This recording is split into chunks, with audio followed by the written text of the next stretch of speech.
Nakita niyo Grandmaster Pac? Si Pac yung tirahan niyo sa likod, nag-LPO, patay. Nakisa Pac, boarding.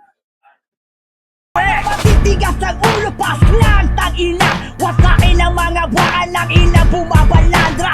Hindi kayo naghirap at nagpakulo ng dugo. Pagkot, pasalamatan nyo mga nauna sa inyo.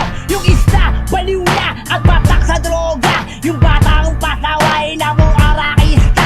Si Buboy, boy, tulo ay humimlay na. At si Prom di naman ay nanahimik na. Si Nogdog naman, papuloy sa pag-iyak. Tama na ang bading sa kaaputak. Magkapi-kapiya pa kayo para isang tuhog lang. Animal sa pagkatay para isang bahug lang.